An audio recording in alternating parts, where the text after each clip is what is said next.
occupiamo del blitz antiassenteismo compiuto dai carabinieri al comune di Naro. Immagini e particolari nel servizio.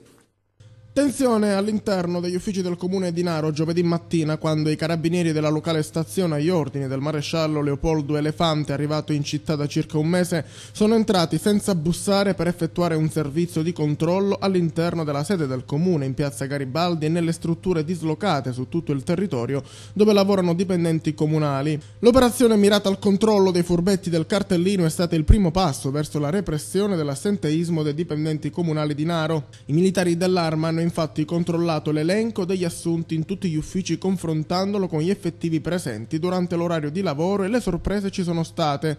Qualcuno di loro si trovava al mercato settimanale, altri al bar, altri avevano addirittura portato la macchina al lavaggio e altri erano in posti definiti estranei al loro luogo di lavoro.